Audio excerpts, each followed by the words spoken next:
ಆರೋಗ್ಯ ಸಂಜೀವಿನಿ ವಿಶೇಷ ಕಾರ್ಯಕ್ರಮಕ್ಕೆ ಸ್ವಾಗತ. ನಾನು ಚೈತ್ರ. ಜೀವನ ಒಂದು ಸುಂದರವಾದಂತಹ ಪಯಣ. ಇದರಲ್ಲಿ ಕಲಿಕೆ ಜೊತೆಗೆ ನಮ್ಮ ಅನುಭವಗಳ ಸರಣಿ ಅಂತ ನಾವು ಹೇಳ್ತೀವಿ. ಸುಖ, ದುಃಖ, ನೋವು, ನಲಿವು ಇದೆಲ್ಲದರ ಜೊತೆಗೆ ನಮ್ಮ ಆರೋಗ್ಯ ಕೂಡ ಬಹಳ ಮುಖ್ಯ ಆಗುತ್ತೆ. ಇವತ್ತು ಈ ಒಂದು ಹೃದಯಾಘಾತಗಳು ಸಾಕಷ್ಟು ಸಾಮಾನ್ಯವಾಗಿ ತುಂಬ ಜನರಲ್ಲಿ ಇವತ್ತು ಕಂಡು ಬರ್ತಾ ಇದೆ. ಯಾಕೆ ಹೃದಯಾಘಾತಗಳು ಜಾಸ್ತಿ ಆಗ್ತಾ ಇದೆ? ಜೊತೆಗೆ ವೆರಿಕೋಸ್ ವೇನ್ನಿಂದ ಸಾಕಷ್ಟು ಜನ ಇವತ್ತು ಬಳಲ್ತಾ ಇದ್ದಾರೆ. ಯಾಕೆ ಈ ವೆರಿಕೋಸ್ ವೇನ್ ಸ್ಟಾರ್ಟ್ ಆಗುತ್ತೆ? ಜೊತೆಗೆ ಯಾಕೆ ಇದು ಚಿಕ್ಕ ವಯಸ್ಸಿನಲ್ಲಿಯೇ ಇಂತಹ ಒಂದು ಸಮಸ್ಯೆಗಳು ಸೃಷ್ಟಿಯಾಗ್ತಾ ಇದೆ? ಜೊತೆಗೆ ಇವತ್ತು ಸ್ಪೈನಲ್ ಕಾರ್ಡ್ನ ಸಾಕಷ್ಟು ಸಮಸ್ಯೆಗಳಿದೆ. ಇವತ್ತು ಬೆನ್ನು ಹುರಿ ಅಂತ ನಾವು ಹೇಳ್ತೀವಿ. ಇದು ಇವತ್ತು ತುಂಬ ಜನರನ್ನು ಕಾಡ್ತಾ ಇರುವಂಥದ್ದು. ಈ ಎಲ್ಲ ಸಮಸ್ಯೆಗಳ ಬಗ್ಗೆ ಇವತ್ತು ನಮ್ಮ ಜೊತೆ ಮಾತಾಡಲಿಕ್ಕಿದ್ದಾರೆ ನಿಸರ್ಗ ಆಯುರ್ವೇದಿಕ್ ಮೆಡಿಸಿನ್ ಹಾಗೂ ರಿಸರ್ಚ್ ಸೆಂಟರ್ನ ಡಾಕ್ಟರ್ ಅಶೋಕ್ ಕುಮಾರ್ ಅವರು. ಸರ್, ಕಾರ್ಯಕ್ರಮಕ್ಕೆ ಸ್ವಾಗತ. ನಮಸ್ಕಾರ. ಗುರುಭ್ಯೋ ನಮಃ. ಓಕೆ, ಇವತ್ತು ನಾವು ಖುಷಿಯಾಗಿದ್ದರೆ ನಮ್ಮ ಹಾರ್ಟ್ ಖುಷಿಯಾಗಿರುತ್ತೆ ಅಂತ ನಾವು ಹೇಳ್ತೀವಿ ಸರ್. ಆದರೆ ನಮ್ಮ ಹಾರ್ಟ್ಗೆ ಇವತ್ತಿಷ್ಟು ಸಮಸ್ಯೆಗಳು ಸೃಷ್ಟಿ ಆಗ್ತಾ ಇದೆ. ನಾವು ಬೇರೆ ಬೇರೆ ಕಡೆಗಳಲ್ಲಿ ಇವತ್ತು ಪ್ರತಿನಿತ್ಯ ನಾವು ಟಿ ವಿ ಮಾಧ್ಯಮಗಳಲ್ಲಿ ನೋಡ್ತಾ ಹೋಗ್ತೀವಿ. ಕೆಲವರಿಗೆ ಬೈಕ್ ಓಡಿಸ್ಬೇಕಾದ್ರೇ ಹಾರ್ಟ್ ಅಟ್ಯಾಕ್ ಆಗಿ ಸತ್ತೋಗ್ಬಿಡ್ತಾರೆ. ಸೊ ಯಾಕೆ ಈ ಸಡನ್ ಆಗಿ ಮೂಮೆಂಟ್ ನಡೆಯುತ್ತೆ ಅಂತ? ಇದೆಲ್ಲವೂ ಹೇಳಬೇಕು ಅಂದರೆ ಬರೀ ನಮ್ಮ ಆಹಾರ ಪದ್ಧತಿ ಭಾಳ. ನಂಬರ್ ಒನ್ ಆಹಾರ ಪದ್ಧತಿ ಅಂದರೆ ಎಷ್ಟು ಹದಗೆಟ್ಟೋಗಿದೆ ಅಂದರೆ ನಮ್ಮಲ್ಲಿ ನಾನ್ ವೆಜ್ ಪ್ರಿಯರಾದ್ದರಿಂದ ಅವರು ರಾಗಿ ಮುದ್ದೆ, ಅನ್ನ ಮತ್ತು ಸಾರು ಅದನ್ನು ತಿನ್ನೋದು ಭಾಳ ಜನ ತಿಂತಾರೆ. ಅದ್ರ ಜೊತೆಯಲ್ಲಿ ಚಪಾತಿ ತಿಂತಾರೆ. ಈ ರಾಗಿ ಮುದ್ದೆ ತಿನ್ನೋದ್ರಲ್ಲಿ ಭಾಳ ಒಳ್ಳೆಯದು. ಚಪಾತಿ ಮತ್ತು ಅನ್ನದಲ್ಲಿ ತಿನ್ನೋದು ಒಳ್ಳೆಯದೇ. ಆದರೆ ಗ್ರೇವಿ ಅನ್ನೋದೇನಿದೆ, ನಾನ್ ವೆಜ್ ಗ್ರೇವಿ, ಆ ಗ್ರೇವಿನ ಹಾಕಿ ಜಾಸ್ತಿ ಜನ ಹಾಸನಲ್ಲಿ, ಮೈಸೂರಲ್ಲಿ, ಮಂಡ್ಯದಲ್ಲಿ ಭಾಳ ಜನ ಅದಕ್ಕೆ ಒಲು ಜಾಸ್ತಿ ಕೊಡ್ತಾ ಇದ್ದಾರೆ. ಈ ಒಲುವಿಂದನೇ ಅದು ಏನಾಗುತ್ತೆ ಅಂದರೆ 20 ವರ್ಷ ಆದ ಮಕ್ಕಳು 20 ವರ್ಷ ಆದಮೇಲೆ ಅವ್ರವ್ರ ಅಭ್ಯಾಸ ಅದನ್ನು ಜಾಸ್ತಿ ಮಾಡ್ತಾ ಹೋದಾಗ ಅವರು ಎಕ್ಸಸೈಸ್ ಅನ್ನೋದೇ ಮರ್ತೋಗ್ಬಿಡ್ತಾರೆ. ಆ ಎಕ್ಸಸೈಸ್ ಮರ್ತೋದಾಗ ನಂಬಿಕೆ ಅನ್ನೋದೇ ಕಳ್ಕೊತಾರೆ. ನಾನು ಎಕ್ಸಸೈಸ್ ಹೋಗಲಿಲ್ಲ, ಪರವಾಗಿಲ್ಲ, ನಾಳೆ ಹೋಗೋಣ, ನಾಳೆ ಭಾನುವಾರ ಆವಾಗ ಹೋಗೋಣ, ಇವಾಗ ಹೋಗೋಣ ಅಂತ ತಳ್ತಾರೆ ದಿನ. ಈ ದಿನಗಳು ತಳ್ಳೋದ್ರಿಂದನೇ ಇದು ಡ್ಯಾಮೇಜಸ್ ಅಂತೀವಿ ಅದನ್ನು. ಆ ಡ್ಯಾಮೇಜಸ್ ಆಗೋದೇ ಅದರಲ್ಲಿ. ಕಾರ್ ಓಡಿಸ್ಬೇಕಾದ್ರೆ ಹಾರ್ಟ್ ಅಟ್ಯಾಕ್ ಆಗಿ ಬೀಳ್ತಾರೆ. ಬಸ್ ಓಡಿಸ್ಬೇಕಾದ್ರೆ ಡ್ರೈವರ್ಗಳು ಭಾಳ ಜನ ಸತ್ತಿದ್ದಾರೆ. ಆಟೋ ರಿಕ್ಷಾ ಡ್ರೈವರ್ಗಳು ಸತ್ತಿದ್ದಾರೆ. ಸ್ಕೂಟ್ರ್ ಓಡಿಸೋ ಹುಡುಗರು ಸತ್ತಿದ್ದಾರೆ. ಮಕ್ಕಳು ಡ್ಯಾನ್ಸ್ ಆಡಬೇಕಾದ್ರೂ ಸಾಯ್ತಾ ಇದ್ದಾರೆ. ಇದೆಲ್ಲ ಯಾಕೆ ಏನು ಅಂದರೆ ಆಹಾರ ಪದ್ಧತಿನೇ ಇಂಪಾರ್ಟೆಂಟ್. ಈ ಆಹಾರ ಪದ್ಧತಿ ಒಂದು ನಿಯಮದಲ್ಲಿ ಬಂದುಬಿಟ್ರೆ, ಅಪ್ಪ ಅಮ್ಮ ಏನು ಅಡುಗೆ ಮಾಡ್ತಾರೆ ಆ ಅಡುಗೆನ ನಿವಾರಣೆ ಮಾಡಿಬಿಟ್ರೆ ಸಾಕಾಗಿದೆ. ಆದರೆ ನಿಮಗೆ ಇಲ್ಲಾಂದರೆ ಹೋಟ್ಲಲ್ಲಿ ತಿನ್ನೋದು, ಫುಟ್ಬಾತಲ್ಲಿ ತಿನ್ನೋದು, ಅಂಗಡಿಗಳಲ್ಲಿ ತಿನ್ನೋದು ಎಲ್ಲ ಕೆಮಿಕಲ್ ಬೇಸ್. ಪ್ರತಿ ಒಂದನ್ನು ಕೆಮಿಕಲಿಂದನೇ ಮಾಡ್ತಿದ್ದಾರೆ. ಬೋಂಡಾ ಬಜ್ಜಿ ಕಾಯಿಸೋದನ್ನು ಸೆಕೆಂಡ್ ಹ್ಯಾಂಡ್ ಆಯಿಲಿಂದನೇ ಮಾಡ್ತಿದ್ದಾರೆ. ಈ ಎಲ್ಲ ಕಾರಣ ಮಕ್ಕಳಿಗೆ ಹಾಳಾಗ್ತಾ ಇರೋದು. ನಾವು ಮುಂಚೆ ಹೇಳ್ತಾ ಇದ್ದಿದ್ದು ಏನಂದ್ರೆ ಹಾರ್ಟ್ ಅಟ್ಯಾಕ್ ಆಯಿತು, ರಾಜರ ಮನೆಗೆ ಬರೋದು, ರಾಜರ ಸಂತಾನ ಅಂತ ಇದ್ದರು. ಇವಾಗ ಏನಾಗಿದೆ ಅಂದರೆ ಬಡವ್ರ ಮನೆಯಲ್ಲೂ ಆ ತೊಂದರೆಗಳು ಅನುಭವಿಸ್ತಾ ಇದ್ದಾರೆ. ಈ ಸಡನ್ನಾಗಿ ಯಾಕೆ ಸರಿ ಹಾರ್ಟ್ ಅಟ್ಯಾಕ್ ಅನ್ನೋದು ಬರುತ್ತೆ? ಅಂದರೆ ಅವ್ರಿಗೆ ಏನಾದರೂ ಸಿಂಪ್ಟಮ್ಸ್ ಗೊತ್ತಾಗಲ್ವಾ? ಸ್ಟಾರ್ಟಿಂಗ್ ಎದೆನೋ ಬರುವಂಥದ್ದು ಅಥವಾ ಬೇರೆ ಬೇರೆ ಏನಾದರೂ ರೀಸನ್? ಇಲ್ಲ, ಎದೆನೋ ಬಂದ್ರೂ ನೆಗ್ಲೆಕ್ಟ್ ಮಾಡ್ತಾರೆ. ಈಗ ಗ್ಯಾಸ್ ಅಂತ ಹೇಳ್ತಾರೆ. ಭಾಳ ಜನ ಕೆಟ್ಟದಾಗಿ ಅನುಭವ ಆಗ್ತಿರೋದು ಬರೀ ಗ್ಯಾಸ್. ಅಪ್ಪ ನನಗೆ ಇನ್ನೇನಿಲ್ಲ, ಊಟ ಅದು ಜಾಸ್ತಿ ಆಗೋಯ್ತು, ನಿನ್ನೆ ಅದು ತಿಂದೆ, ಅದಕ್ಕೆ ಇದು ಗ್ಯಾಸು. ಈ ಗ್ಯಾಸೇ ಹಾರ್ಟ್ ಅಟ್ಯಾಕ್ ಆಗೋದು. ಗ್ಯಾಸಿಂದನೇ ಮೂಲ ಕಾರಣ. ಗ್ಯಾಸ್ ಯಾವಾಗ ರಿಲೀಫ್ ಆಯಿತು ಅಂದರೆ ಎಲ್ಲ ಸರಿ ಹೋಗುತ್ತೆ. ರಿಲೀಫ್ ಆಗಲ್ಲ. ಅವರು ಸ್ಪೈಸಿ ತಿಂದಿರ್ಬೋದು, ನಾನ್ ವೆಜ್ ಇದೇನೋ ತಿಂದಿರ್ಬೋದು, ಇಲ್ಲ ಸಿಕ್ಕಾಪಟ್ಟೆ ಖಾರದ ಪದಾರ್ಥಗಳು ತಿಂದಿರ್ಬೋದು.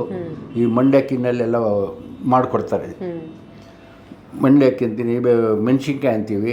ಈ ಉತ್ತರ ಕರ್ನಾಟಕದಲ್ಲೆಲ್ಲ ಮೆಣಸಿನ್ಕಾಯಿ ಜಾಸ್ತಿ ಇರ್ತದೆ. ಅಲ್ಲಲ್ಲಿ ಆ ಪದ್ಧತಿ ಇದ್ದಾಗ ಅಲ್ಲಲ್ಲಿಗೆ ಸರಿ ಹೋಗುತ್ತೆ. ಇವರು ಇಲ್ಲಿಂದ ಹೋಗಿ ಅದೆಲ್ಲ ಮಾಡಿದಾಗ ಈ ತೊಂದರೆಗಳು ಜಾಸ್ತಿ ಆಗ್ತಾಯಿದೆ. ಉದಾಹರಣೆ ಏನು ಅಂದರೆ ರಕ್ತ ಚಲನೆ ಹೇಗೆ ಆಗಬೇಕೋ ಆಗದೇ ಇದ್ರೇ ಅದು ತೊಂದರೆ ಆಗೋದು. ಚಲನೆ ಆಗಿಬಿಟ್ರೆ ರಕ್ತ ತೊಂದರೆಗಳಾಗಲ್ಲ, ಬಿ ಪಿ ರೈಸ್ ಆಗಲ್ಲ, ನಾರ್ಮಲ್ ಆಗ್ತದೆ. ಯಾವಾಗ ಇದು ಸಡನ್ನಾಗಿ ಡ್ಯಾನ್ಸ್ ಆಡೋದು, ಸಡನ್ನಾಗಿ ಇದು ಹೋಗೋದು, ಟೆನ್ಷನ್ನಿಂದ ನಾನು ಅರ್ಜೆಂಟಾಗಿ ಅಲ್ಲಿ ಬ್ಯಾಂಕ್ ಹೋಗಬೇಕು, ಮನೆಗೆ ಹೋಗಬೇಕು, ಕೆಲ್ಸಕ್ಕೆ ಹೋಗಬೇಕು, ಇಲ್ಲ ನಂದು ಅಟೆಂಡೆನ್ಸ್ ಹೋಗುತ್ತೆ ಅಂತ ಹೇಳೋ ಜನಗಳಿಗೆ ನಾವೇನು ಹೇಳೋಕ್ಕಾಗಲ್ಲ. ಅದು ನಿಧಾನವಾಗಿ ಎಲ್ಲ ಕೆಲಸ ಮಾಡಿ ಸಶಸ್ತ್ರವಾಗಿ ಇರ್ತದೆ ಅದು.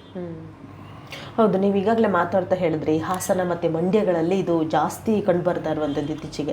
ಹಾಸನದಲ್ಲಿ ನಾವು ಈಗಾಗಲೇ ನೋಡಿದ್ರೆ ಒಂದು ಕಳೆದ ಒಂದು 8 ದಿನಗಳ ಒಂದು ಬೆಳವಣಿಗೆ ನೋಡಿದಾಗ ಅತಿ ಹೆಚ್ಚಿನ ಸಂಖ್ಯೆಯಲ್ಲಿ ಹಾರ್ಟ್ ಅಟ್ಯಾಕ್ ಆಗ್ತಾ ಇದೆ. ಯಾಕೆ ಸರ್ ಅದು? ಅಲ್ಲ, ಯಾಕೆಂದರೆ ಅದೇ ಪದ್ಧತಿ, ಅವರವರ ಪದ್ಧತಿ. ಯಾಕಂದರೆ ಅದೇ ಒಂದು ಭಾಗದಲ್ಲಿ ಪರ್ಟಿಕ್ಯುಲರ್ ಆಗಿ ಜಾಸ್ತಿ ಅದೇ ಭಾಗದಲ್ಲಿ ಅಂತ ನಾವು ಹೇಳಲಿಕ್ಕೆ ಬರಲ್ಲ.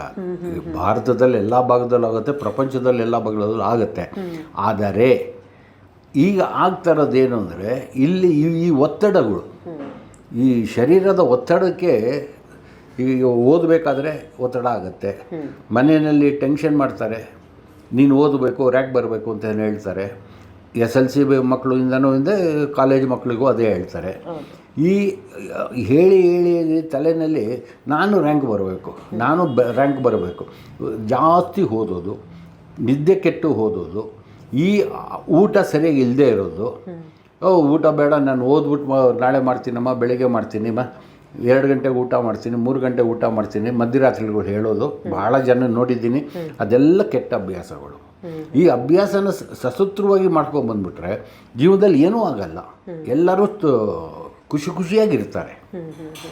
ನೀವು ಈಗಾಗಲೇ ಮಾತಾಡ್ತಾ ಹೇಳಿದ್ರಿ ನಾನ್ ವೆಜ್ ತಿನ್ನೋದ್ರಿಂದ ಜಾಸ್ತಿ ಆಗುತ್ತೆ ಅಥವಾ ಗ್ರೇವಿ ತಿನ್ನೋದ್ರಿಂದ ಅಂತ. ಯಾಕೆ ಸ್ಪೈಸಿ ಐಟಮ್ಗಳನ್ನು ಹಾಕಿರೋದ್ರಿಂದ ಅಥವಾ ಯಾವ ಕಾರಣ ಅಂತ? ಅಲ್ಲ, ಸ್ಪೈಸಿ ಐಟಮ್ ಅಂತ ನಾವು ಹೇಳಂಗಿಲ್ಲ, ಅದು ಹೇಳಬಾರದು. ಅದಾಗೋದೇನು ಅಂದರೆ, ನೀವು ಒಂದು kg ಚಿಕನ್ ತರ್ತೀರ.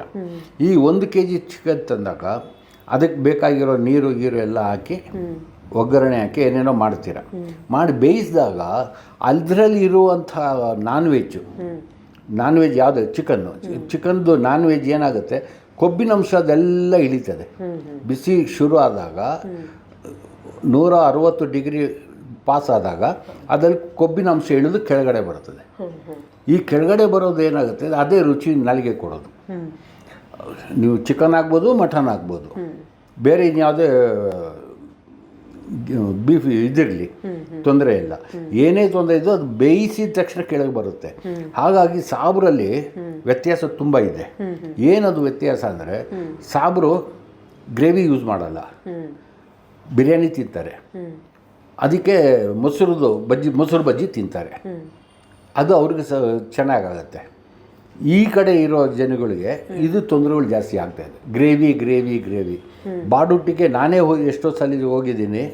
ಬಾಡುಟ್ಟಿಗೆ ಒಂದೇ ರೌಂಡಲ್ಲಿ 100 ಮರಿಗಳು ಇದ್ದರೂ ಖಾಲಿ ಆಗ್ತದೆ, 50 ಮರಿ ಇದ್ದರೂ ಖಾಲಿ ಆಗ್ತದೆ, 25 ಮರಿ ಇದ್ದರೂ ಖಾಲಿ ಆಗುತ್ತೆ. 1 ರೌಂಡು 2 ರೌಂಡು, 3ನೇ ರೌಂಡಿಗೆ ಅವ್ನಿಗೇನು ಊಟ ಸಿಕ್ಕಲ್ಲ, ಬರೀ ಗ್ರೇವಿ. ಆ ಗ್ರೇವಿನೇ ಕುಡಿಯೋಕ್ಕೆ ಹೋಗ್ತಾರೆ, ಕುಡಿತಾ ಇದ್ದಾರೆ. ಅದು ಭಾಳ ತೊಂದರೆ ಆಗುತ್ತೆ. ಯಾವಾಗ ಗ್ರೇವಿ ಕುಡಿದಾಗ ವಾಕಿಂಗ್ ಚೆನ್ನಾಗಿ ಮಾಡಬೇಕು. ಯಾವಾಗ ವಾಕಿಂಗ್ ಮಾಡಿದ್ರೆ ಕರ್ಗೋಗುತ್ತೆ, ವಾಕಿಂಗೇ ಮಾಡಲ್ಲ. ಇವ್ರದ್ದು ಅಭ್ಯಾಸಗಳು ಏನೇನೋ ಇಟ್ಕೊಂಡು ಇದು ಕುಡಿತಾ ಬಂದರೆ ಈ ತೊಂದರೆಗಳು ಆಗೇ ಆಗುತ್ತೆ. ಇವತ್ತು ನಾವು ಹೇಳ್ತಾ ಇದ್ದು ಫ್ಯಾಟಿ ಲಿವರ್ ಬರೋದು 50-60 ವರ್ಷಕ್ಕೆ ಅಂತ. ಇವತ್ತು ನಾವು ನೋಡ್ತಾ ಇರೋದು 20 ವರ್ಷಕ್ಕೆ ಫ್ಯಾಟಿ ಲಿವರ್ ಬರ್ತಾ ಇದೆ. ಲಿವರ್ ತೊಂದರೆ ಬರ್ತಾ ಇದೆ. ಆಲ್ಕೋಹಾಲ್ ಸೇವನೆಯಿಂದ ತೊಂದರೆ ಬರ್ತದೆ, ಮತ್ತೊಂದು ಸೇವನೆಯಿಂದನೂ ತೊಂದರೆ ಬರುತ್ತೆ. ಪದ್ಧತಿ ಸರಿಯಾಗಿದ್ದು ಬಿಟ್ಟರೆ ಏನೂ ಆಗಲ್ಲ ಜೀವನದಲ್ಲಿ. ಕೆಲವ್ರು ಹೇಳ್ತಾರೆ, ಈಗ ನಾನು ಕೊಬ್ಬಿನ ಅಂಶಗಳನ್ನು ಏನೂ ತಿಂದಿರಲಿಲ್ಲ, ಆದರೂ ನನಗೆ ಕೊಬ್ಬಿನ ಅಂಶ ಇತ್ತು ಅಂತ ಹಾರ್ಟ್ ಅಟ್ಯಾಕ್ ಆಯಿತು, ಈ ಥರ ಕೆಲವು ರೀಸನ್ನನ್ನು ಕೊಡ್ತಾರೆ. ಅಂದರೆ ಮನುಷ್ಯನ ದೇಹದಲ್ಲಿ ಯಾವ ರೀತಿ ಕೊಬ್ಬಿನ ಅಂಶಗಳು ಶೇಖರಣೆ ಆಗ್ತಾ ಹೋಗುತ್ತೆ ಅಂತ. ಶೇಖರಣೆ ಏನು ಅಂದರೆ, ನಿಮಗೆ ದೇವಸ್ಥಾನದಲ್ಲಿರೋ ಪುರೋಹಿತನಿಗೂ ಕೊಬ್ಬಿನ ಅಂಶ ಬರುತ್ತೆ, ಮುಸ್ಲಿಮಿಗೂ ಬರುತ್ತೆ, ಕ್ರಿಶ್ಚಿಯನ್ಗೂ ಬರುತ್ತೆ, ಇತರ ಜಾತಿಯವ್ರಿಗೂ ಬರುತ್ತೆ.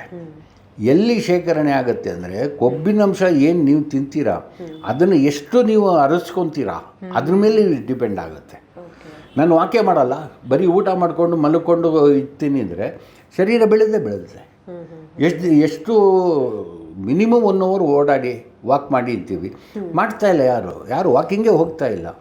ಈ ಹೋಗ್ತಾ ಇರೋದೆಲ್ಲ ಪರ್ಸೆಂಟೇಜ್ ಲೆಕ್ಕ ಹಾಕೋದು ನಾಟ್ ಇವನೇ 5%. ನಮ್ಮ ಜನಸಂಖ್ಯೆ ಎಷ್ಟಿದೆ ಅದರಲ್ಲಿ ನಾಟ್ ಇವನೇ 5%. ಅದರಲ್ಲಿ ಅನುಭವ ಇರೋರು ಬುದ್ಧಿ ಇರೋರು ಓ ಇಲ್ಲಪ್ಪ ನನಗೆ ನಾಳೆದು ಯೋಚನೆ ಇದು ಮಾಡಿದ್ರೆ ನಾನು ವಾಕಿಂಗ್ ಮಾಡಬೇಕು ಅಂತ ಶುರು ಮಾಡ್ತಿದ್ದಾರೆ. ಈಗ ಇನ್ನು ಮಾಡೋರು ಇದ್ದಾರೆ, ತುಂಬ ಜನ ಮಾಡಬೇಕು. ಎಲ್ಲರೂ ಮಾಡಿಬಿಟ್ರೆ ಪಾರ್ಕ್ಗಳಲ್ಲಿ ಜಾಗನೇ ಸಿಕ್ಕಲ್ಲ. ಹೌದು, ನಿಜ ನಿಜ ಹೇಳಿದ್ರೆ ಡಾಕ್ಟರ್. ಇದು ಎಲ್ಲರೂ ವಾಕಿಂಗ್ ಮಾಡಿಬಿಟ್ರೆ ಪಾರ್ಕ್ಗಳಲ್ಲಿ ಜಾಗನೇ ಸಿಗಲ್ಲ. ಹೌದು. ಈಗ ಮೊನ್ನೆ ನಾವು ಟಿ ವಿಲಿ ನೋಡಿದ್ವಿ, ಕೆಲವರು ಈ ಮದುವೆ ಮನೆ ಡ್ಯಾನ್ಸ್ ಮಾಡ್ತಾ ಆ ಸಂದರ್ಭದಲ್ಲೇ ಅವರಿಗೆ ಹಾರ್ಟ್ ಅಟ್ಯಾಕ್ ಆಗ್ಬಿಡುತ್ತೆ. ಅದು ಯಾಕೆ ಅಂತ ಕೆಲವರು ಅನ್ಕೊಂತಾರೆ ಈ ಮ್ಯೂಸಿಕ್ಕಿಗೆ ಅಥವಾ ಅವ್ರು ಕುಣಿಯೋದ್ರಿಂದ ಆ ಥರ ಅಂತ ಎಷ್ಟೋ ಜನ ಅನ್ಕೊಂಡ್ರೆ. ಅಲ್ಲ, ಅದು ವೈಜ್ಞಾನಿಕವಾಗಿ ಹೇಳಬೇಕು ಅಂದರೆ ನಂಬರ್ 1 ಸೌಂಡಿಂದ ಬರುತ್ತೆ. ಅದನ್ನು DJ ಅಂತಾರೆ. ಅದಕ್ಕೇನೋ ಬೇರೆ ಒಂದು ಹೆಸರು ಇರ್ಬೋದು.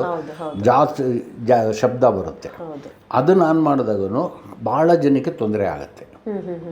ನಂಬರ್ 1. ನಂಬರ್ 2, ಎಲ್ಲೋ ನಾನ್ ವೆಜ್ ತಿಂದ್ಬಿಟ್ಟು ಬಂದು ಎಲ್ಲೋ ಮನೆಯಲ್ಲೆಲ್ಲ ತಿನ್ಕೊಂಬಂದು ಸಡನ್ನಾಗಿ ಇವರು ಡ್ಯಾನ್ಸಿಂಗ್ ಏನೋ ಮಾಡಿದಾಗ ಟೆನ್ಷನ್ ಜಾಸ್ತಿ ಆಗುತ್ತೆ. ಯಾವಾಗ ಟೆನ್ಷನ್ ಜಾಸ್ತಿ ಆಗುತ್ತೆ ಆವಾಗ ಅಟ್ಯಾಕ್ಗಳಾಗೋದು.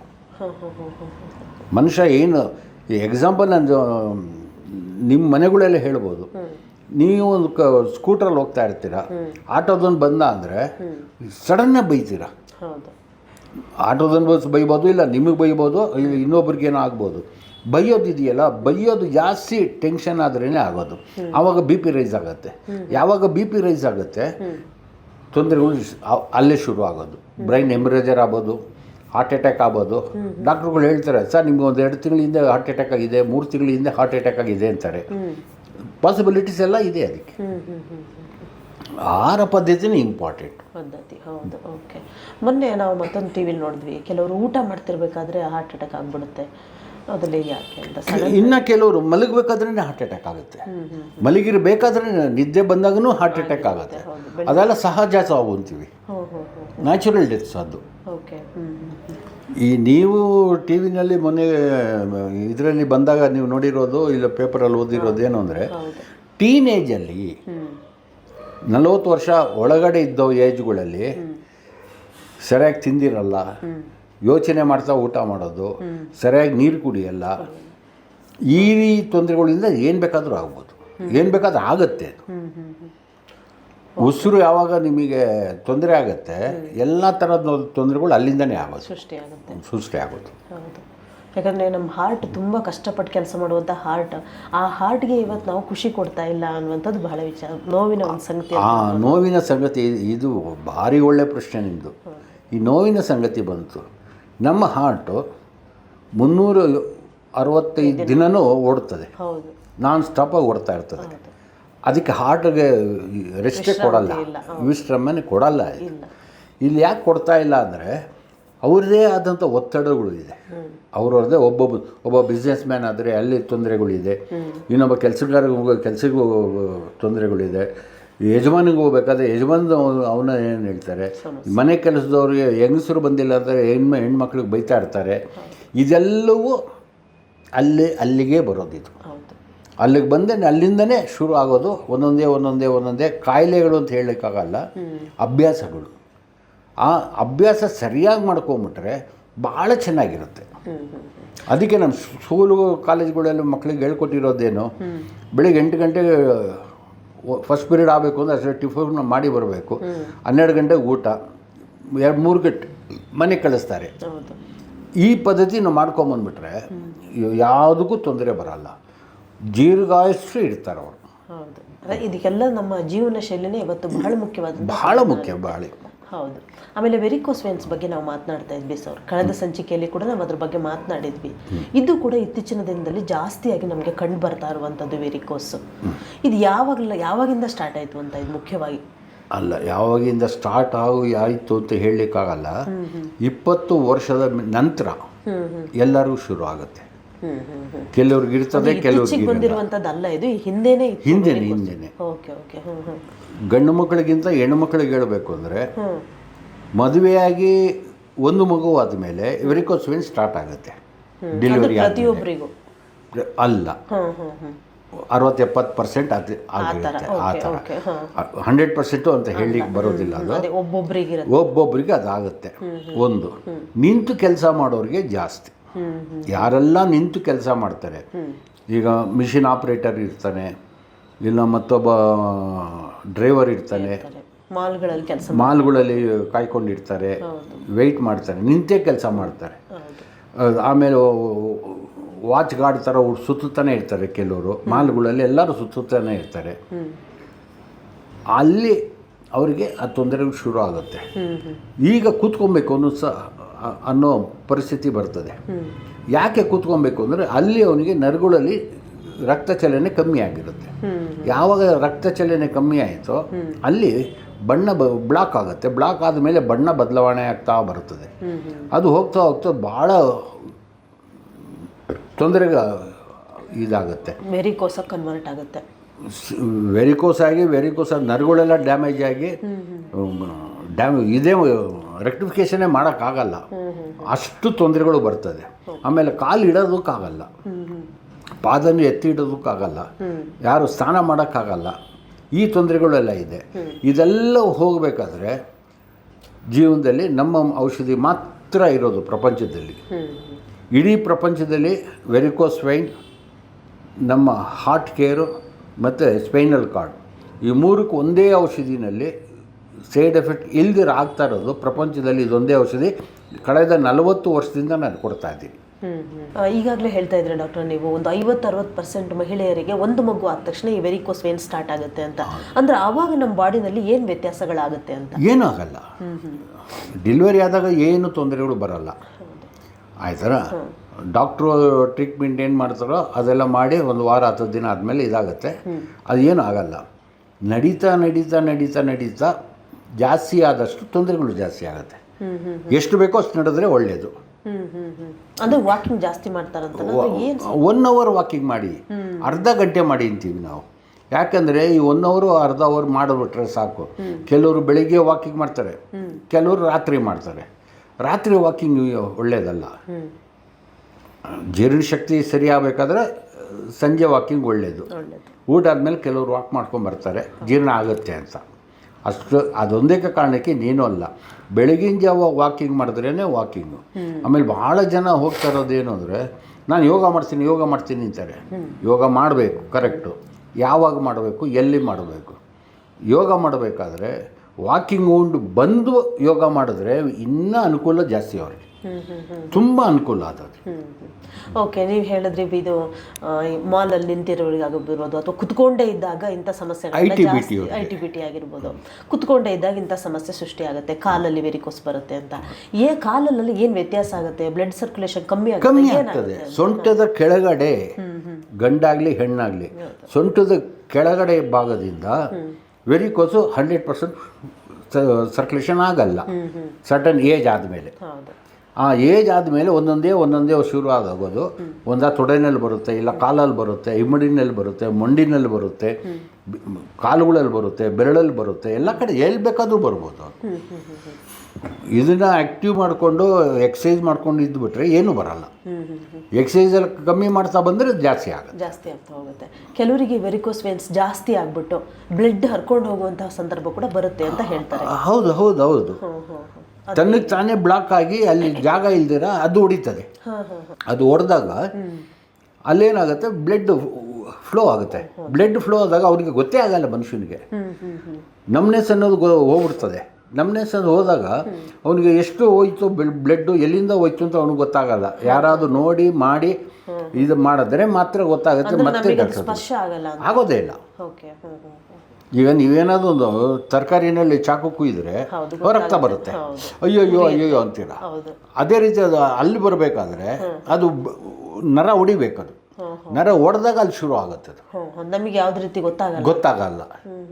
ಯಾಕಂದರೆ ಅಲ್ಲಿ ನಮ್ಮನೆ ಸುತ್ತ ಡೆಡ್ ಆಗಿಬಿಟ್ಟಿರ್ತದೆ, ಬ್ಲಡ್ ಸರ್ಕ್ಯುಲೇಷನ್ ಪಾಸ್ ಆಗಲ್ಲ. ಆವಾಗ ಅದಾಗೋದು.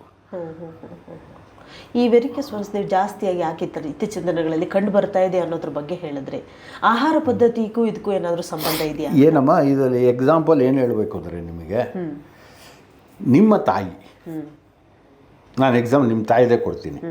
ಎಲ್ಲಿ ಅವರವರು ಯಾವುದೋ ಪಟ್ಟಣದಿಂದ ಬಂದವರು, ಸಿಟಿಯಿಂದ ಬಂದವರು, ಇಲ್ಲ ಯಾವುದೋ ಹಳ್ಳಿಯಿಂದ ಬಂದವರಿಗೆ ಅಲ್ಲಿ ಟ್ರಾನ್ಸ್ಪೋರ್ಟೇಷನ್ ಇರಲಿಲ್ಲ ಅಲ್ವಾ? ಯಾವುದೋ ಗಂಟೆಯಲ್ಲಿ ಬಸ್ ಬರೋದು, ಯಾವುದೋ ಗಂಟೆಯಲ್ಲಿ ರೈಲ್ ಬರೋದು, ಅಲ್ಲಿಗೂ ಓಡೋಗ್ಬಿಟ್ಟು ಗಾಡಿನಲ್ಲೋ ಇನ್ನೊಂದರಲ್ಲೋ ನಡ್ಕೊಂಡು ಹೋಗಿ ಮಾಡಬೇಕಾಗಿತ್ತು. ಹೌದು. ಆವಾಗ ಏನೂ ತೊಂದರೆ ಇರಲಿಲ್ಲ. ಈಗ ಭಾಳ ಇದಾಗ್ಬಿಟ್ಟಿದೆ. ಮನೆಗೆ ಹಾಲು ಬೇಕು ಅಂದರೆ ಹೋಗಿ ಸ್ಕೂಟರಲ್ಲಿ ಹೋಗಿ ತೊಗೊಬರೋ ಸ್ಟೇಜಿಗೆ ಬಂದುಬಿಟ್ಟಿದ್ದಾರೆ ಎಲ್ಲರೂ. ಹೌದು ಹೌದು. ಅವರು ಇವರು ಅಂತಲ್ಲ, ನಡೀತಾ ಇಲ್ಲ ಜನ. ನಡೀತಾ ಇಲ್ಲ. ಮೊಬೈಲ್ ಬಂದ ಮೇಲಂತೂ ಇನ್ನೂ ಹಾಳಾಗೋಗಿದೆ. ಹೌದು. ಇನ್ನೂ ಹಾಳಾಗೋಗಿದೆ. ಏನೇ ಬೇಕೋ ನಿಮಗೆ ಮೊಬೈಲಲ್ಲಿ ಬರ್ತದೆ. ಹೌದು. ಅಟ್ಲೀಸ್ಟ್ ಮಾಲ್ಗಾದರೂ ಹೋಗ್ಬಿಟ್ಟು ವಾಕಿಂಗ್ ಹೋಗಿ ಪಾರ್ಕಿಂಗ್ ಎಲ್ಲೋ ಬಿಟ್ಟು ಪಾರ್ಕಿಂಗ್ ಹೋಗಿ ಅಲ್ಲೆಲ್ಲ ಮಾತಾಡ್ಕೊಂಡು ಬರ್ಬೋದಿತ್ತು. ಅದು ಈಗ ಮೊಬೈಲಲ್ಲಿ ಆಪ್ರೇಟ್ ಮಾಡ್ತಾ ಇದ್ದಾರೆ, ಇಲ್ಲೇ ತೊಗೊಂಬರ್ತಿದ್ದಾರೆ. ಇದು ಎಷ್ಟು ಮಟ್ಟಿಗೆ ಒಳ್ಳೇದಿದು? ಒಳ್ಳೆಯದಲ್ಲ ಇದು, ಜೀವನಕ್ಕೆ ಒಳ್ಳೆಯದಲ್ಲ ಇದು. ಹಾಗಾಗಿ ಜನ ನಾವೆಲ್ಲ ನಮ್ಮ ವಯಸ್ಸಿದ್ದಾಗ ಇನ್ನೊಂದು 10 ವರ್ಷ ಬದುಕ್ಬೋದು ಅಂತೀವಿ. ಈಗಿನ ಜನ್ರೇಷನ್ ಬಂದು ಇನ್ನು 40 ವರ್ಷಕ್ಕೆ ಸಾಯ್ತಾ ಇದ್ದಾರೆ, 30 ವರ್ಷಕ್ಕೂ ಸಾಯ್ತಾ ಇದ್ದಾರೆ. ಪುನೀತ್ ರಾಜ್ಕುಮಾರ್ ಹೋದಂಗೆ ಅವರು ಹೊರಟೋಗ್ತಾ ಇದ್ದಾರೆ. ಎಲ್ಲ ಏನು ಅವ್ರಿಗೆ ಹಣ ಇದೆ, ಎಲ್ಲ ಇದೆ. ಅವ್ರಿಗೆ ಇದ್ದಿದ್ದೇನು, ಒಂದು ಸಿಕ್ಕಾಪಟ್ಟೆ ಎಕ್ಸಸೈಸ್ ಮಾಡ್ತಾರೆ. ನಾನು ವೆಜ್ ತಿಂತಾ ಇದ್ದಿದ್ದು, ಎಕ್ಸಸೈಸ್ ಮಾಡು, ನಾನು ವೆಜ್ ತಿನ್ನು, ಸಿನಿಮಾ ಶೂಟಿಂಗ್ ಹೋಗು. ವಾಕಿಂಗೇ ಹೋಗ್ತಾ ಇರಲಿಲ್ಲ ಅವರೆಲ್ಲ. ಬರೀ ಜಿಮ್ಗೆ ಹೋಗಿ ಇದು ಮಾಡು. ಜಿಮ್ಗೆ ಹೋಗ್ಬೇಡಿ ಅಂತೀನಿ ನಾನು. ಜಿಮ್ಗೆ ಹೋದ್ರೂ ತೊಂದರೆ ಜಾಸ್ತಿ. ಜಿಮ್ಗೆ ಹೋಗ್ಬಿಡಿ, ಬೇಕಾದ್ರೆ ಗರಡಿ ಇದ್ದರೆ ಗರಡಿಗೆ ಹೋಗಿ, ಅದು ಇನ್ನೂ ಒಳ್ಳೆಯದು. ಗರಡಿನಲ್ಲಿ ಈ ಎಕ್ವಿಪ್ಮೆಂಟ್ ಇಲ್ಲ. ಅದರಲ್ಲಿ ಕೈ ತಿರುಗಿಸೋದು, ಕಾಲು ತಿರುಗಿಸೋದು, ಭಾರ ಎತ್ತೋದಲ್ಲ, ಅದರಲ್ಲಿ ಇತ್ತು ಅಷ್ಟೇ. ಇದರಲ್ಲೇ ಯಾವುದು ಅಭ್ಯಾಸಗಳಿಲ್ಲ. ಈ ಅಭ್ಯಾಸಗಳು ನಿಮಗೆ ಕೇಳಿದ್ದು ನರ ಕಾಲು ಸ್ಕ್ರಚ್ ಮಾಡೋದಕ್ಕೆ ಅದು ಮಾಡ್ತಾರೆ, ಇದಕ್ಕೊಂದು ಮಾಡ್ತಾರೆ, ಕಿಟಕಿಗೊಂದು ಹಾಕ್ಕೊಳ್ತಾರೆ, ಇನ್ನೊಂದು ಸೊಂಟಕ್ಕೊಂದು ಹಾಕ್ಕೊಳ್ತಾರೆ. ಇದೆಲ್ಲ ತೊಂದರೆ ಬರೋವಂಥದ್ದು. ಓಕೆ, ಹೃದಯದ ಬಗ್ಗೆ ಈಗ ಹೇಳಿದ್ರಿ ಡಾಕ್ಟರ್. ಹೃದಯಕ್ಕೆ ಯಾವ ರೀತಿ ಆಯುರ್ವೇದಿಕ್ ಚಿಕಿತ್ಸೆ ನಿಮ್ಮ ಹತ್ರ ಇದೆ, ಜೊತೆಗೆ ಯಾಕೆ ಇಂಥವೆಲ್ಲ ಜಾಸ್ತಿ ಕಂಡು ಬರ್ತಾ ಇದೆ ಅಂತ. ಇನ್ನೊಂದು ಬಹಳ ಮುಖ್ಯವಾಗಿ ಸ್ಪೈನಲ್ ಕಾರ್ಡ್ ನಾವು ನೋಡ್ತೀವಿ. ಎಷ್ಟೋ ಜನ ಇವತ್ತು ಬೆನ್ನು ನೋವಿನಿಂದ ಬಳಲ್ತಾ ಇರುವಂಥದ್ದು, ಬೇರೆ ಬೇರೆ ಸಮಸ್ಯೆಗಳೆಲ್ಲ ಸೃಷ್ಟಿಯಾಗ್ತಾ ಇದೆ. ಮುಖ್ಯವಾಗಿ ನಮ್ಮ ಬೆನ್ನು ಹುರಿಯ ರಚನೆ ಹೇಗಿರುತ್ತೆ ಡಾಕ್ಟರ್? ಬೆನ್ನಿನಲ್ಲಿ ಏನಿಲ್ಲ, ನಮ್ಮ ಮೂಳೆಗಳಿದೆ. ಸ್ಪೈನಲ್ ಕಾರ್ಡಲ್ಲಿ ಇರುವಂಥ ಒಂದು ಮೂಳೆ. ಆ ಮೂಳೆಗೆ ಹಲವಾರು ಜಾಯಿಂಟ್ಗಳಿರ್ತದೆ. ಇದು ಪ್ರಕೃತಿಯ ನಿಯಮ. ಅದು ಸೊ ಎಲ್ಲೆಲ್ಲಿ ಯಾವುದೋ ಜಾಗದಲ್ಲಿ ಇರಬೇಕೋ, ಎಲ್ಲೆಲ್ಲಿ ಬೆಂಡ್ ಆಗಬೇಕೋ ಅದು ಬೆಂಡಾಗಿ ಕೂತಿರ್ತದೆ. ಅದರಿಂದ ಸಡನ್ನಾಗಿ ನೀವು ಗಾಡಿಯಿಂದ ಬೀಳೋದು, ಇಲ್ಲ ಬೀಳೋದು, ಸ್ಕಿಡ್ಡಾಗಿ ಬೀಳೋದು, ಕೆಲವರು ಮೆಟ್ಲು ಹತ್ತಬೇಕಾದ್ರೆ ಜಾರು ಬೀಳೋದು, ಇದರಿಂದ ಜಾಸ್ತಿ ಆಗ್ತಾ ಇದೆ. ಆಮೇಲೆ ಕೆಲವು ರೋಡ್ ಹಂಪ್ಸಿಂದ ಗಾಡಿ ಚೆನ್ನಾಗಿಲ್ಲ ಅಂದರೆ ಎತ್ತಿ ಹಾಕಿದಾಗ ಹಿಂದೆ ಇದ್ದವರು ಸೂಟಿಗೆ ಅವ್ರಿಗೂ ಬರುತ್ತೆ, ಡ್ರೈವರ್ಗೂ ಬರುತ್ತೆ ತೊಂದರೆಗಳು. ಇದೇನಾಗುತ್ತೆ ಅಂದರೆ ಯಾವಾಗ ಜರುಕು ಹೊಡಿತದೆ, ಈ ಜರುಕು ಹೊಡೆದಾಗ ಇಲ್ಲಿ ನರು ಇರ್ತದೆ, ಈ ನರು ಪ್ರೆಸ್ ಆಗುತ್ತೆ. ಯಾವಾಗ ನರು ಪ್ರೆಸ್ ಆಗುತ್ತೆ, ಈ ನರ ಬ್ಲಡ್ ಫ್ಲೋ ಆಗಲ್ಲ. ಮೇಜರ್ ಆಗಿರೋದು ಇದು, ಬ್ಲಡ್ ಫ್ಲೋ ಆಗಲ್ಲ. ಯಾವಾಗ ಫ್ಲೋ ಆಗಲ್ಲ, ಇಲ್ಲಿ ಪೇಯ್ನ್ ಸ್ಟಾರ್ಟ್ ಆಗುತ್ತೆ. ಈ ಪೇಯ್ನಿಗೆ ಡಾಕ್ಟ್ರುಗಳಾದರೆ ಮಾತ್ರೆ ಕೊಡ್ತಾರೆ, ಆಗಲ್ಲ ಅಂದರೆ ಬೈಪಾಸೇ ಮಾಡಬೇಕದು, ಬೇರೆ ದಾರಿ ಇಲ್ಲ. ಆದರೆ ನಮ್ಮ ಔಷಧಿನಲ್ಲಿ ಅದು ಸಹ ಸಂಪೂರ್ಣ ಗುಣ ಆಗೋದು ಇದೊಂದೇ ಔಷಧಿ. ನಾವು ನಿಸರ್ಗ ಆಯುರ್ವೇದಿಕ್ ಮೆಡಿಸಿನ್ ರಿಸರ್ಚ್ ಸೆಂಟರಲ್ಲಿ ಏನು ಪ್ರಯೋಗ ಮಾಡಿದ್ದೀನಿ ನಾನು 40 ವರ್ಷದಿಂದ, ಇವತ್ತರೆಗೂ ನಾನು ಫೇಲ್ಯೂರ್ ಆಗಿಲ್ಲ. ವೆರಿಕೋಸ್ ವೇನ್ಗಾಗಿರ್ಬೋದು, ಅಥವಾ ಸ್ಪೈನಲ್ ಕಾರ್ಡ್ಗಾಗಿರ್ಬೋದು, ಹಾರ್ಟ್ಗಾಗಿರ್ಬೋದು, ಇವತ್ತರೆಗೂ ನಾನು ಫೇಲ್ಯೂರ್ ಆಗಿಲ್ಲ. ಒಂದು ಇದು ಯಾರು ಬೇಕಾದರೂ ಕುಡಿಬೋದು. 40 ವರ್ಷ ಮೇಲ್ಪಟ್ಟವ್ರು ಎಲ್ಲರೂ ಕುಡಿದ್ಬಿಟ್ರೆ ಯಾರು ದೊಡ್ಡ ದೊಡ್ಡ ಆಸ್ಪತ್ರೆಗೆ ಹೋಗೋ ಅವಶ್ಯಕತೆ ಬರೋದೇ ಇಲ್ಲ. ಆರೋಗ್ಯ ಸರಿಯಾಗುತ್ತೆ. ನಮಗೆ ಲಿವರ್ಗೆ ಇರಬೇಕಾ, ಲಿವರ್ ಫ್ಯಾಟಿ ಲಿವರ್ ಆಗಿರಬೇಕಾ, ಕೊಲೆಸ್ಟ್ರಾಲ್ ಇರಬೇಕಾ, ಮತ್ತದು ಏನೇ ಇದ್ರೂ ಎಲ್ಲ ಕರ್ಗೋಗಿ ಪ್ಯಾರಾಮೀಟ್ರಲ್ಲಿ ಕರೆಕ್ಟಾಗಿ ಬರ್ತದೆ. ಎಲ್ಲಿ ಬೇಕಾದರೂ 6 ತಿಂಗಳಲ್ಲಿ ನೀವು ಪ್ರಪಂಚ ಉದ್ದಗಲಕ್ಕೆ ಎಲ್ಲಿ ಬೇಕಾದರೂ ಹೋಗ್ಬಿಟ್ಟು ಚೆಕ್ ಮಾಡಿಸ್ಕೊಂಬರ್ಬೋದು. ಎಲ್ಲ ಪ್ಯಾರಾಮೀಟರ್ ಪರ್ಫೆಕ್ಟ್ ಆಗಿರುತ್ತೆ. ಕೆಲವರಿಗೆ ಇದೀಗ ಸಿಸರಿನ್ ಎಲ್ಲ ಮಾಡಬೇಕಾದ್ರೆ ಮಹಿಳೆಯರಲ್ಲಿ ಹೆಚ್ಚಾಗಿ ಇಂಜೆಕ್ಷನ್ಗಳನ್ನು ಕೊಡ್ತಾರೆ. ಆ ಸಂದರ್ಭದಿಂದ ನಮಗೆ ಬೆನ್ನು ನೋವು ಬರುತ್ತೆ ಅಂತ ಎಷ್ಟೋ ಜನ ಹೇಳ್ತಾರೆ. ಇದೆಲ್ಲ ಎಷ್ಟು ಮಟ್ಟಿಗೆ ಅಲ್ಲ, ಅದೆಲ್ಲ ಹೇಗೆ ಅಂದರೆ ಅದ್ರ ಬಗ್ಗೆ ನಾನು ಹೆಚ್ಚಾಗಿ ಮಾತಾಡೋದು ಆಗೋದಿಲ್ಲ. ಯಾಕಂದರೆ ಡಾಕ್ಟ್ರು ಕರೆಕ್ಟಾಗಿ ಒಳ್ಳೆ ಡಾಕ್ಟ್ರು ಅದನ್ನು ಒಳ್ಳೆ ಇಂಜೆಕ್ಷನ್ ಮಾಡಿ ಕರೆಕ್ಟು ಸ್ಪಾಟಲ್ಲಿ ಕೊಟ್ಟಿದ್ದರೆ ಅದು ಒಳ್ಳೆಯದು. ಅವ್ರಿಗೆ ಕೊಟ್ಟಿಲ್ಲ ಅಂದರೆ ತೊಂದರೆಗಳು ಜಾಸ್ತಿ ಆಗುತ್ತೆ. ಹಾಗಾಗಿ ಅದ್ರ ಬಗ್ಗೆ ನಾನು ಡಿಸ್ಕಸ್ ಮಾಡಲ್ಲ. ಓಕೆ. ಈ ಅಪಘಾತ ಆದಾಗ ತುರ್ತು ಸಂದರ್ಭದಲ್ಲಿ ಕೆಲವು ಸರಿ ಬೆನ್ನಿನ ನೋವಾಗಿರುವಂಥದ್ದು ಅಥವಾ ಕುತ್ತಿಗೆಯಲ್ಲಿ ನೋವಾಗಿರುವಂಥದ್ದು ಇವೆಲ್ಲ ಕಂಡು ಬರುತ್ತೆ ಬೇರೆ ಬೇರೆ ಭಾಗದಲ್ಲಿ. ಅದೇನಾದರೂ ಬೆನ್ನು ನೋವಿಗೆ ಎಫೆಕ್ಟ್ ಆಗುತ್ತಾ ಅಂತ? 100% ಆಗುತ್ತೆ. ಸ್ಪೈನಲ್ ಕಾರ್ಡ್ ಇರೋದೇ ಅದಕ್ಕೆ. ಓಕೆ. ಸೊಂಟದ ಕೆಳಗಡೆಗೆ ನಮಗೆ ಬೆನ್ನೆಲುಬಾಗಿ ಇರೋದೇ ಸ್ಪೈನಲ್ ಕಾರ್ಡ್. ಅದು ಹೃದಯದಲ್ಲೂ ಸಂಬಂಧಪಡುತ್ತೆ, ಬ್ಯಾಕ್ ಸೈಡಕ್ಕೂ ಸಂಬಂಧಪಡುತ್ತೆ.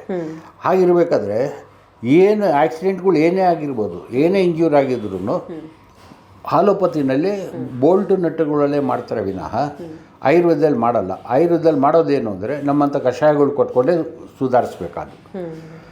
ನಮ್ಮಲ್ಲಿ ಸ್ವಲ್ಪ ನಿಧಾನ ಆಗುತ್ತೆ, ಪರ್ಮನೆಂಟ್ ಆಗುತ್ತೆ. ಇತರ ಪದ್ಧತಿಗಳಲ್ಲಿ ತೊಂದರೆ ಜಾಸ್ತಿ ಆಗುತ್ತೆ. ಕೆಲವರಿಗೆ ಕೈ ಮರಗಟ್ಟುವಂಥದ್ದು, ಕಾಲೆಲ್ಲ ಮರಗಟ್ಟುವಂಥದ್ದೆಲ್ಲ ಕಂಡು ಬರುತ್ತೆ. ಸೊ ಇದಕ್ಕೂ ಬೆನ್ನು ನೋವಿಗೆ ಏನಾದರೂ ಸಂಬಂಧ ಇದೆ? ಬೆನ್ನು ನೋವು ಅಲ್ಲ, ಕೈ ನೋವು, ಹೃದಯಕ್ಕೆ ತೊಂದರೆ ಆಗುತ್ತೆ. ಅದಾಗೋದೇ ಹೃದಯ ತೊಂದರೆಗೆ. ಓಕೆ. ಯಾವಾಗ ಬ್ಲಡ್ ಸರ್ಕ್ಯುಲೇಷನ್ ಇರಲ್ವ ನಿಮ್ಮ ತಲೆಯ ನೆತ್ತಿಯಿಂದ ಕಾಲು ಹೆಬ್ಬೆಟ್ಟವರೆಗೂ ಎಲ್ಲಿ ಓಡಾಡಬೇಕೋ ಅಲ್ಲಿ ಕರೆಕ್ಟಾಗಿ ಓಡಾಡ್ಬಿಟ್ರೆ ನಿಮಗೆ ಯಾವುದೂ ತೊಂದರೆ ಬರಲ್ಲ. ಎಲ್ಲೆಲ್ಲಿ ಬ್ಲಾಕೇಜ್ ಆಗುತ್ತೆ, ಸೊಂಟದಲ್ಲಾಗ್ಬೋದು, ಕಿವಿನಲ್ಲಾಗ್ಬೋದು, ಹೆದೆನಲ್ಲಾಗ್ಬೋದು, ಎಲ್ಲೇ ತೊಂದರೆಗಳಾದರೆ ಆ ಪಾರ್ಟ್ಗಳು ಡ್ಯಾಮೇಜ್ ಆಗ್ತಾ ಬರ್ತದೆ.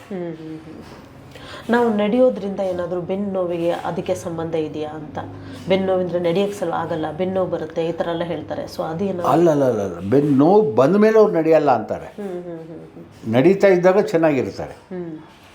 ಎಲ್ಲೋ ಬಿದ್ದರು, ಏನೋ ಒಂದು ಆಟ ಆಡಿ ಏನೋ ಆಯಿತು, ಆ ಥರ ಆದಾಗ ನೋವು ಬರುತ್ತೆ. ಆವಾಗ ಅವ್ರು ಸರಿಯಾದ ಚಿಕಿತ್ಸೆ ಮಾಡಿಕೊಂಡ್ರೆ ಅದು ಕ್ಯೂರಬಲ್ ಇರುತ್ತೆ. ಕೆಲವರಿಗೆ ಬೆನ್ನು ಜಾಸ್ತಿ ಇರುತ್ತೆ, ಅಂಥವರಿಗೆ ನೀವು ಸರ್ಜರಿ ಮಾಡಿ ಅಂತ ಹೇಳಿರ್ತಾರೆ ಡಾಕ್ಟ್ರು. ಬಟ್ ಅವ್ರು ಮಾಡಿರಲ್ಲ, ಹಂಗೆ ಮುಂದುವರ್ಸ್ಕೊಂಡು ಬರ್ತಾನೆ ಇರ್ತಾರೆ. ಇಂಥ ಬೆನ್ನೋವುಗಳವ್ರಿಗೆ ಜಾಸ್ತಿ ಆದರೆ ಮುಂದಿನ ದಿನದಲ್ಲಿ ಅದು ಯಾವ ರೀತಿ ಎಫೆಕ್ಟ್ ಆಗುತ್ತೆ? ಈ ನಮ್ಮ ಔಷಧಿ ಕೊಡಿದ್ರೆ ಸಂಪೂರ್ಣ ಗುಣ ಆಗುತ್ತೆ. ನಮ್ಮ ಔಷಧಿನೇ ಪ್ರಾಮುಖ್ಯವಾಗಿ ಹೇಳೋದು, ನಮ್ಮ ಔಷಧಿ. ಪ್ರಪಂಚದಲ್ಲಿ ಯಾವುದೂ ಔಷಧಿ ಇಲ್ಲ. ಹಾಗಾಗಿ ನಾನು ಪ್ರಪಂಚದಲ್ಲಿ ಉದ್ದಗಲಕ್ಕೂ ಎಲ್ಲೂ ಕೊಟ್ಟಿಲ್ಲ, ಯಾವ ಡಾಕ್ಟರ್ ಹತ್ರನೂ ಕೊಟ್ಟಿಲ್ಲ, ಯಾವ ಮೆಡಿಕಲ್ ಸ್ಟೋರ್ ಕೊಟ್ಟಿಲ್ಲ, ಈ ಥರ ಆಸ್ಪತ್ರೆಗಳು ಕೊಟ್ಟಿಲ್ಲ. ನನ್ನ ಸಂಸ್ಥೆಯಲ್ಲಿ ನಾನು ಕೊಟ್ಟರೆ ಮಾತ್ರ ಅದು ಪೇಷಂಟ್ ಕುಡಿಬೇಕು, ಇಲ್ಲಾಂದ್ರೆ ನಾನು ಕೊಡೋದಿಲ್ಲ. ಯಾಕೆ ಕೊಟ್ಟರೆ ನಾಳೆ ದಿನ ಡೂಪ್ಲಿಕೇಟ್ ಮಾಡ್ತಾರೆ, ತಿರ್ಗಾ ನನ್ನ ಹೆಸರು ಹಾಳಾಗುತ್ತೆ.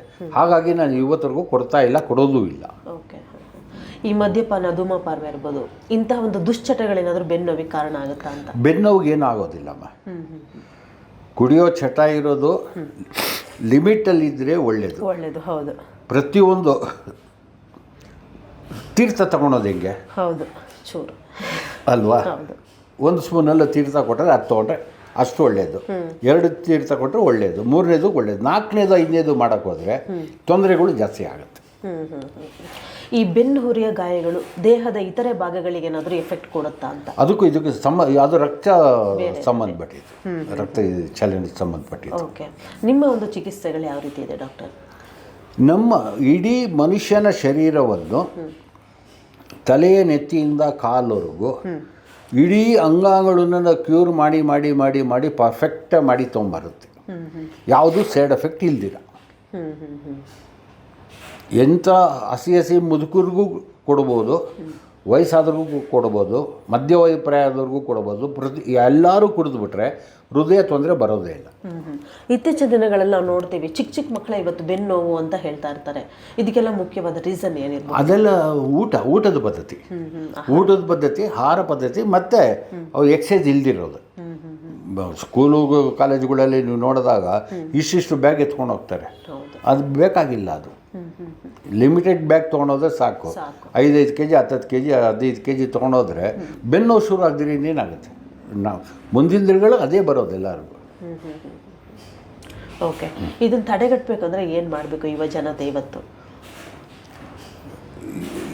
ಜನತೆ ಏನು ಮಾಡಬೇಕು ಅಂದರೆ ಬೆಳಿಗ್ಗೆ ಎದ್ದು ವಾಕಿಂಗ್ ಮಾಡಬೇಕು. ಆಮೇಲೆ ಲೈಟ್ ಎಕ್ಸಸೈಸ್ ಮಾಡಬೇಕು. ಸ್ಕೂಲ್ ಮಕ್ಕಳಿಗೆ ಹೇಳ್ಕೊಡ್ತಾರಲ್ಲ, 5 ವರ್ಷ 6 ವರ್ಷದ ಮಕ್ಕಳಿಗೆ ಹೇಳ್ಕೊಡ್ತಾರಲ್ಲ ಎಕ್ಸಸೈಸು, ಅಷ್ಟೇ ಮಾಡಬೇಕಾಗಿರೋದು. ನನಗೆ ಜಾಸ್ತಿ ಆಗಿದೆ, ನಾನು ಬೆಟ್ಟ ಹತ್ತಬೇಕು, ಗುಡ್ಡ ಇಳಿಬೇಕು, ಇದೆಲ್ಲ ಮಾಡೋಕ್ಕೆ ಹೋದರೆ ತೊಂದರೆಗಳು ಜಾಸ್ತಿ ಆಗುತ್ತೆ. ಆಹಾರ ಪದ್ಧತಿ ಸರಿಯಾಗಿರಬೇಕು. ಏನೇ ತಿಂದರೂ ನೀವು ಒಂದು ತುತ್ತು ಅನ್ನ ಊಟ ಕಮ್ಮಿ ಮಾಡಿ. ನಾನು ಹೇಳ್ತಾರೆ 30 ವರ್ಷ ಮೇಲ್ಪಟ್ಟವ್ರಿಗೆ ಒಂದು ತುತ್ತು ಅನ್ನ ಊಟ ಕಮ್ಮಿ ಮಾಡಿದ್ರೆ ಒಳ್ಳೆಯದಾಗುತ್ತೆ. ಎಲ್ಲ ರೋಗಗಳು ಅದರಲ್ಲೇ ಕಂಟ್ರೋಲ್ ಬಂದ್ಬಿಡ್ತದೆ. ಕೆಲವರು ಈಗ ತುಂಬ ದಪ್ಪ ಆಗಿರ್ತಾರೆ, ಅಂಥವರಿಗೆ ಕೆಲವು ಸಂದರ್ಭದಲ್ಲಿ ಬೆನ್ನು ನೋವು ಕಂಡು ಬರುತ್ತೆ. ಈ ದಪ್ಪ ಫ್ಯಾಟೇ ಅದಕ್ಕೆ ಏನಾದರೂ ಕಾರಣ ಆಗಿರುತ್ತೆ? ಫ್ಯಾಟಿಗೂ ಬೆನ್ನು ನೋವು ಬರೋದಿಲ್ಲ, ಸೊಂಟಕ್ಕೂ ಬೆನ್ನು ನೋವು ಬರುತ್ತೆ. ನಮ್ಮ ಔಷಧಿ ಕುಡಿದ್ರೆ ಸರಿ ಹೋಗುತ್ತೆ. ನಮ್ಮ ಔಷಧಿ ಹೌದು, ನಿಸರ್ಗ ಆಯುರ್ವೇದಿಕ್ನು ನಾನು ಮಾಡಿರೋದು ಹಾರ್ಟ್ ಕೇರ್ ಔಷಧಿ. ಒಂದೇ ಒಂದು ಔಷಧಿ ಇಡೀ ಪ್ರಪಂಚಕ್ಕೆ ಬೇಕಾಗಿರುವಂಥದ್ದು, ಪ್ರತಿಯೊಬ್ಬರು ಕುಡಿಬೇಕಾಗಿರುವಂಥದ್ದು. ಪ್ರತಿದಿನ ಕುಡಿದು ಬಿಟ್ರೆ ನಿಮಗೆ ರೋಗಗಳೇ ನಿವಾರಣೆ ಆಗ್ತದೆ. ಅದೇ ನಿಮಗೆ ಕಾಯಿಲೆ ಇರಲಿ ಇಲ್ಲದೆ ಇರಲಿ ಪ್ರತಿನಿತ್ಯ ಕುಡಿಬೇಕು ಅಂತ. ಕಾಯಿಲೆ ಇದ್ದವರು ಕುಡಿಲೇಬೇಕು. ಬೈಪಾಸ್ ಸರ್ಜರಿ ಆದವರು ನಮ್ಮ ಔಷಧಿ ಕುಡಿಬೇಕು, ಬೈಪಾಸ್ ಆದವರು ಕುಡಿಬೇಕು, ಆಗದೆ ಇದ್ದವರು ಕುಡಿಬೇಕು. ನಾಳೆ ಆಗುತ್ತೆ ಅನ್ನೋರು ಬೇಕಾಗಿಲ್ಲ, ನಮ್ಮ ಔಷಧಿ ಕುಡಿದ್ರೆ ಗುಣ ಆಗ್ತಾರೆ. ಎಸ್ ಡಾಕ್ಟರ್, ಇದುವರೆಗೆ ಸಾಕಷ್ಟು ವಿಚಾರ ನೀವು ಮಾತಾಡಿದ್ರಿ. ಇವತ್ತು ನಮ್ಮ ಖುಷಿಯಿಂದ ನಾವು ಇರಬೇಕಂದ್ರೆ ನಮ್ಮ ಹೃದಯ ಕೂಡ ಇವತ್ತು ಖುಷಿಯಾಗಿರುತ್ತೆ ಅಂತ ಒಂದು. ಇನ್ನೊಂದು, ನಾವು ಆರೋಗ್ಯವಾಗಿ ನಡೆದಾಡ್ಕೊಂಡು ಖುಷಿಯಾಗಿರಬೇಕು ಅಂತ ಅಂದರೆ ನಮ್ಮ ಕಾಲು ಸರಿ ಇರಬೇಕು. ವೆರಿಕೋಸ್ ವೇನ್ಸಿಂದ ನಾವು ಮುಕ್ತಿ ಹೊಂದಬೇಕಾಗುತ್ತೆ. ಜೊತೆಗೆ ಇನ್ನೊಂದು, ನಮ್ಮ ಸ್ಪೈನಲ್ ಕಾರ್ಡ್ ಬಹಳ ಮುಖ್ಯವಾಗಿ ಇವತ್ತು ಎಲ್ಲರಿಗೂ ಕಂಡುಬರ್ತಿರುವಂಥದ್ದೇ ಅದೇ ಸಮಸ್ಯೆ. ಅದೆಲ್ಲರಿಂದ ಮುಕ್ತಿಯಾಗಿ ಒಂದು ಆರೋಗ್ಯಕರವಾದಂಥ ಜೀವನವನ್ನು ಪ್ರತಿಯೊಬ್ಬರು ಇವತ್ತು ನಡೆಸಬೇಕಾಗುತ್ತೆ ಅನ್ನೋದ್ರ ಬಗ್ಗೆ ಹೇಳಿದ್ರಿ. ಜೊತೆಗೆ ನಿಮ್ಮ ನಿಸರ್ಗ ಆಯುರ್ವೇದಿಕ್ ಮೆಡಿಸಿನ್ ಹಾಗೂ ರಿಸರ್ಚ್ ಸೆಂಟರ್ನಲ್ಲಿ ಇರುವಂತಹ ಔಷಧಿಯನ್ನು ನೀವು ತೆಗೆದುಕೊಂಡ್ರೆ ನಮಗೆ ಇರುವಂತಹ ಕಾಯಿಲೆ ವಾಸಿಯಾಗೋದ್ರ ಜೊತೆಗೆ ಮುಂದೂ ಕೂಡ ಕಾಯಿಲೆ ಬರಲ್ಲ ಅನ್ನೋದನ್ನ ನೀವು ಹೇಳಿದ್ರಿ. ದೃಢಪಡಿಸಬಹುದು. ಎಸ್, ಧನ್ಯವಾದಗಳು ಡಾಕ್ಟರ್. ನಮಸ್ಕಾರ.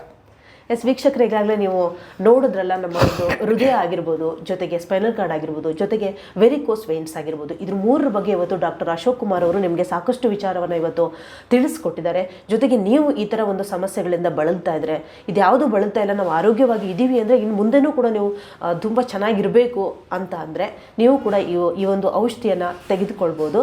ಹಾಗೆ ನೀವು ಡಾಕ್ಟರನ್ನು ಕಾಂಟ್ಯಾಕ್ಟ್ ಮಾಡ್ಬೋದು. ಜೊತೆಗೆ ನಿಮಗೆ ಸ್ಕ್ರೀನ್ನಲ್ಲಿ ಬರ್ತಿರುವಂತಹ ನಂಬರ್ಗೆ ಕರೆ ಮಾಡಿ ಔಷಧಿಯನ್ನು ಕೂಡ ನೀವು ತೆಗೆದುಕೊಳ್ಬೋದು. ಹಾಗೆ ಮುಂದಿನ ಸಂಚಿಕೆಯಲ್ಲಿ ಇನ್ನಷ್ಟು ವಿಚಾರಗಳನ್ನು ಡಾಕ್ಟರ್ ಅಶೋಕ್ ಕುಮಾರ್ ಅವರು ನಿಮಗೆ ತಿಳಿಸ್ಕೊಡ್ತಾರೆ. ಧನ್ಯವಾದಗಳು.